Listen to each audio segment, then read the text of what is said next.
為咗睇下 Luna Ultra 適唔適合用嚟旅行影相，我帶咗佢去布達佩斯4日3夜，淨係用嚟影相，所以可以話俾你聽佢做相機有咩缺點同埋優點。呢條唔係 sponsor 片嚟嘅。第一，戶外影相體驗，用佢影就好似帶咗支120mm Tele 鏡，將布達佩斯大教堂個頂放大嚟影，就算係用標準解像度，畫面細節都好好。但佢同時又係一支20mm 廣角鏡，背光加埋裝修緊嘅教堂，睇嚟我唔啱時間嚟啊！手持自拍兩個人加埋景點。20mm 其實啱啱 cover 到，又少啲變形。佢偏好開進1.8大光圈嚟影，加埋1寸 sensor 就會令到後面嘅景物蒙咗。而佢係冇得俾你自己改光圈嘅。布達佩斯鎖鏈橋同埋國會大廈咁靚都影到蒙查查，所以好多人成日話要1寸嘅 CMOS 唔一定係最好嘅。咁嘅情況 sensor 細啲、景深闊啲嘅運動相機反而更加易用喎。當然 sensor 大、淺景深喺某啲場景影得更有立體感係不爭嘅事實。我覺得冇話邊種 sensor size 最好，睇下用喺咩場景啦。雖然影相都有得 zoom 到12x， 但我就唔太建議用啦，因為畫面好鬆，影咗翻去都未必會 keep 啊。但如果只係要影到，唔理影得好唔好，佢俾到你用咯。6x zoom 就好用得落。布達佩斯皇宮加埋鎖鏈橋壓縮埋一齊，布拉迪斯拉發個 microscale 個圓形洋葱頂，或者成條鎖鏈橋都係響120mm焦距俾到你嘅靚畫面。解像度有標準同埋超清兩個選擇，標準係3520×2644像素，超清係7040×5288像素。就咁睇冇乜分別，放大睇超清係清啲嘅，但係超清解像度淨係俾你 zoom 到 3x， 標準解像度就2362x zoom 都有，梗係揀標準啦。個 zoom 用起上嚟一定比起無反單反嗰啲慢噶啦，但係個 zoom 掣咧就好似舊時機仔嗰個 zoom 掣咁啦，顏色都冇乜可以挑剔。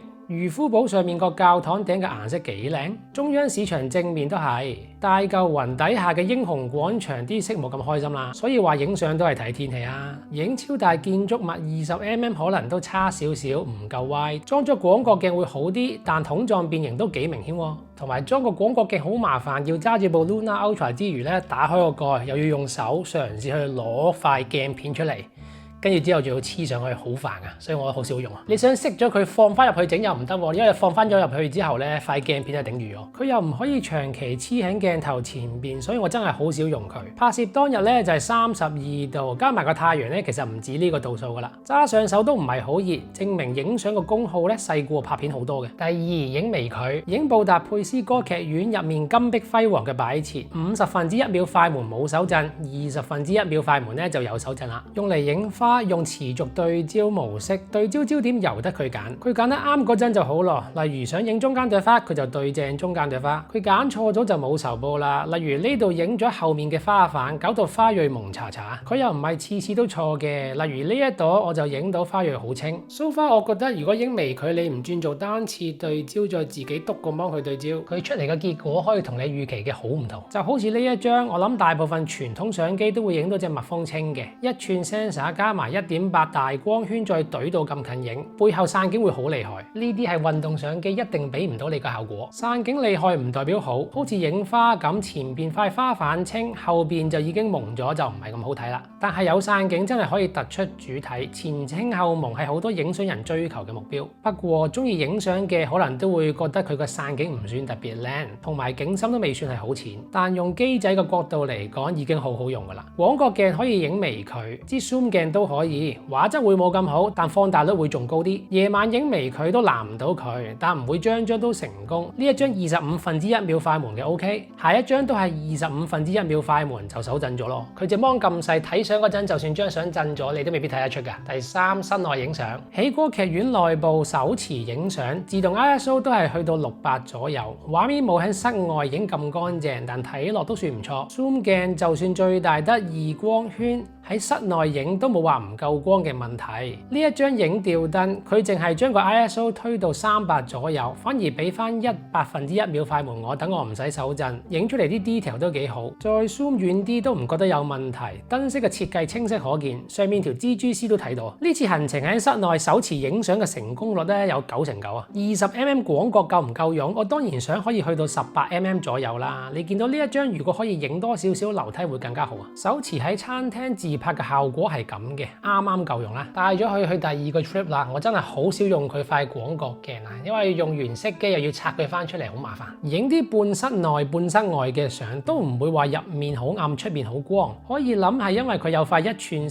sensor， 亦都可以諗係佢每次影完相都會即刻執埋。可能就係因為咁，影完 save 緊相要等一陣先可以影下一張，唔太爽。咁係咪一定要 stick with 1x zoom 去 maximize 1寸 sensor 俾到你嘅畫質呢？咁又唔係嘅，要 zoom 嗰陣咪 zoom 咯。2x 影嗰陣畫面又唔會即刻差咗好多，影到自己想要影嘅嘢最緊要。zoom 到咁上下1/50秒快門唔係好夠穩住個手震喎，但係有得 zoom 可以影到一啲特寫又真係幾正。就算好遠嘅長畫都可以影到好近咁。總括嚟講，喺歌劇院同埋國會大廈裏面見到合眼緣嘅嘢就 zoom 埋去影，自由度都好高啊！只要你唔介意淨係影打橫嘅相嘅話，因為你打直揸住佢，佢係唔會俾你影打直嘅相嘅，唔似 video 模式咁樣俾你影一個裁切模式。你一定要打橫咁揸住佢先可以影到打直嘅相，但係佢個 tilt angle 咧就好受限制啦，所以你當佢唔係咁影到打直嘅相就得啦。第四，用遙控 mon 影相，唔想下下手持自拍咁單調，咁佢個無線 mon 喺呢度就真係好幫得手啦。用佢嚟遙控取景拍攝，幫我影到呢啲旅程嘅合照，又唔需要假手於人喎。部機細細碌擺喺欄杆上面，行埋去景點前面，慢慢對好位，擺下唔同嘅 pose，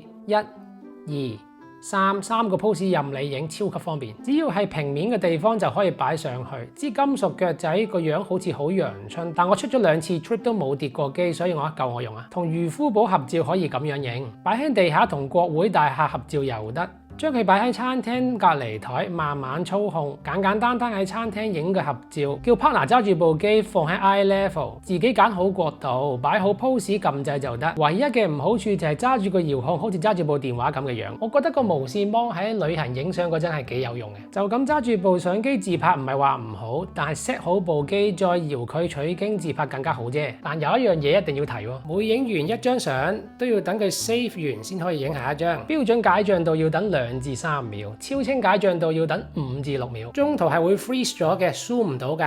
要靠佢做主力影相機嘅話咧，就要諗清楚啦。如果呢條片幫到你，下次買嘢記得用我響官網嘅專用購物連結支持我，多謝我哋繼續。第5，影嘢食。之前都講過 Luna Ultra 係第一部 Insta360可以用嚟影嘢食嘅相機。先送上一碟匈牙利紅椒粉雞，中間嘅雞肉清晰 ，sour cream 上面啲紅椒粉已經蒙咗咯。嗰間餐廳都幾暗，快門要去到1/50，所以佢開盡咗個光圈，令到景深好淺。當時歐洲咧就正值熱浪，整翻杯凍咖啡爽下先。快門咧就1/100秒，光圈都係去到1.8，證明佢個光圈通常係有大開大嘅。匈牙利紅椒蔬菜燉蛋，色水好靚，景深 cover 到啱啱好。喺各位嘅散景高光邊位啲色水係怪怪地，始終係細機，光學質素肯定冇無反相機嗰啲咁好，都屬於意料之內。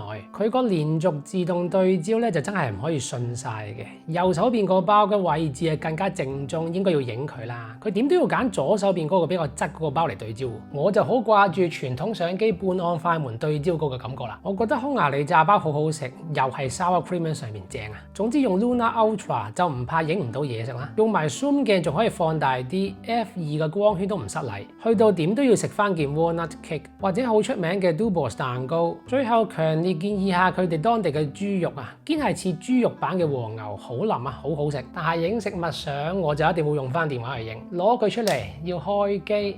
之後有機會咧要推下啲 joystick 去校下角度，又可能要 zoom 下添，跟住先影到。用手機影嘅話，影完食埋添啊！第6，全景相模式，仲可以影到2億像素闊螢幕全景相，特別適合影建築，畫面 wide 好多，但就有啲變形，解像度超高，張 JPEG 都有成60 M 大。除咗原相，佢會 save 多一個低解像度版本，大約7 M 左右嘅啫，俾你簡單用啊，夠細心。但始終都係合成相會揾到接駁位嘅，如果唔係放大距離紋相啲人都冇問題嘅。佢都識得借助相機雲台去影360全景相，影完可以喺 Insta360 App 裏邊執嘅。全景相總像素咧就係8000×4000，留意翻佢同 X 系列唔一樣，佢係會對焦嘅。如果喺鏡頭附近有啲草嘅話咧，就會對咗落啲草度。第7，開濾鏡影相，影相都有得玩 Leica filter，例如我最中意嘅 Leica Chrome 影國會大廈，布達佩斯都有一段猶太人被迫害嘅慘痛歷史，漁夫堡加埋前面個教堂夾埋呢個 filter 都幾好睇。雖然轉 filter 都好容易，但我自己都係習慣咗影標準顏色多啲。話時話佢係冇黑白影相模式嘅，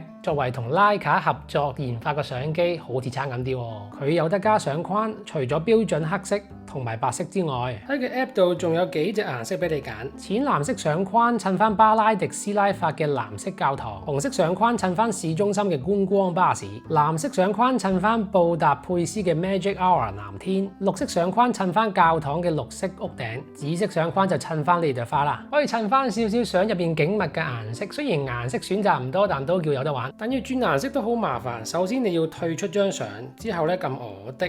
走入去浮水印設定，匯出水印設定，再要走去照片之後先可以改到。之後想再轉就要重複做多次咁嘅嘢。Insta360，如果你哋睇緊，俾我哋好似幫 video 加水印咁樣，喺輸出嗰時俾我哋揀就最好啦。第八，夜晚影相，喺黃昏嗰陣影，我都知呢部嘢應該係幾啱影夜晚相噶啦。嗰種色調都幾討好。再晏少少嚟到鏈橋呢度就更加不得了，嗰種藍色天配橙色燈，好乾淨嘅畫面得喎。影下 Magic Hour， 啲漸變色好連續，冇話一層層斷層咁樣。除咗一寸 sensor 嘅 1x 得 zoom 鏡影都唔錯喎，暗咗嗰個建築物都見到好多 detail， 即係話支 zoom 鏡嘅質素都唔曳，又或者佢嘅即時執相能力好高，可能就係因為咁，所以每影完一張都要 save， 都要等一陣。zoom 到 12x 畫面就鬆啦，喺電話睇 OK， 大 mon 睇就唔得啦。20/1秒快門 ISO 2600，有少少手震，但都算係咁啦，係咪？咁細部機做到咁嘅畫質真係可以接受，盞燈發光嘅都唔會完全爆晒光，去到天黑晒 zoom 鏡影出嚟係咁嘅，再 zoom 埋啲手持都仲得，仲有啊，呢張都係手持嘅 zoom 到咁嘅地步，畫面先有啲化，都係唔震喎。